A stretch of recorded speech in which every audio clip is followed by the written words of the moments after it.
Hello students, আজকে আবার একটি নতুন ভিডিও নিয়ে আমি হাজির হয়েছি। আজকের আলোচনার বিষয় মাইনর পলিটিক্যাল সায়েন্স। আজকের আলোচনার বিষয় মাইনর পলিটিক্যাল সায়েন্স সেকেন্ড সেমিস্টারে মাইনর পলিটিক্যাল সায়েন্সের একটি প্রশ্ন নিয়ে আজকে আলোচনা করব। তোমরা যারা আমার চ্যানেলে নতুন তারা চ্যানেলটিকে সাবস্ক্রাইব করে নেবে, তাহলে সবার আগে নোটিফিকেশন তোমাদের কাছে পৌঁছে যাবে। কি বলছে আজকের প্রশ্ন? মৌলিক অধিকারের সংজ্ঞা দাও। মৌলিক অধিকারের সংজ্ঞা দাও। ইতিবাচক ও নেতিবাচক মৌলিক অধিকার কাকে বলে? ইতিবাচক মৌলিক অধিকার এবং নেতিবাচক মৌলিক অধিকার কাকে বলে, এই বিষয় নিয়ে আজকে আলোচনা করব।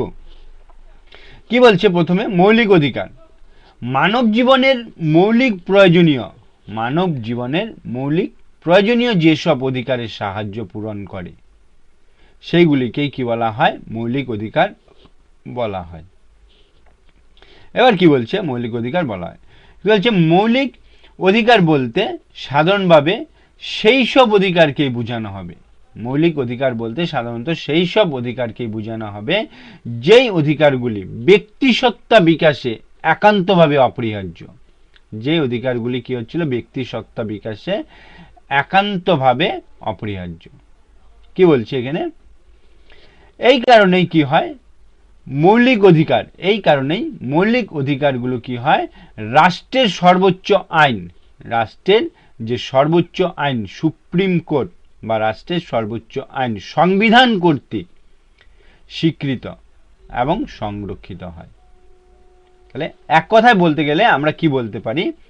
মৌলিক অধিকার হলো এমন এক ধরনের অধিকার, মৌলিক অধিকার হলো এমন এক ধরনের অধিকার যা দেশের সর্বোচ্চ আইনের দ্বারা সুরক্ষিত।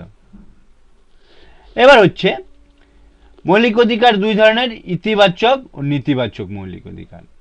ইতিবাচক মৌলিক অধিকার কাকে বলে?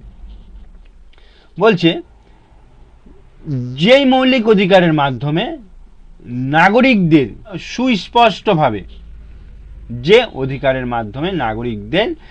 সুস্পষ্টভাবে কয়েকটি সুযোগ সুবিধা দেওয়া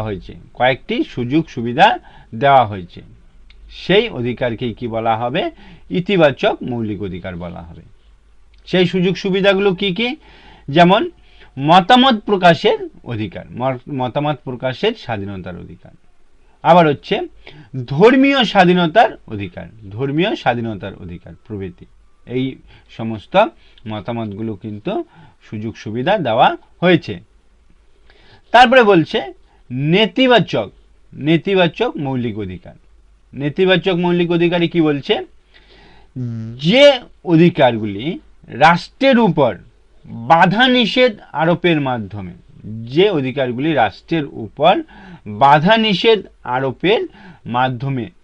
নাগরিকদের স্বাধীনতা ভোগের সাহায্য করে।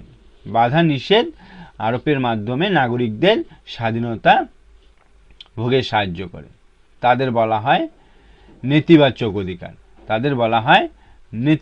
অধিকার। এখানে কি বলছে? রাষ্ট্র কোনোভাবেই, এখানে উদাহরণে কি বলছে? রাষ্ট্র কোনোভাবেই কি করতে পারে না? কোনোভাবে জীবন ও ব্যক্তিগত স্বাধীনতার অধিকার কেড়ে নিতে পারে না। এটি ব্যক্তির নেতিবাচক অধিকার। আজকে এই পর্যন্তই। যদি বুঝতে অসুবিধা হয় কমেন্ট করে জানাও, আমি কিন্তু সে বিষয় নিয়ে আবার আলোচনা করব। ভিডিওটি ভালো লাগলে লাইক করবে এবং বন্ধুদেরকে শেয়ার করে দিবে। আজকে এই পর্যন্তই, পরের ভিডিওতে আবার দেখা হবে।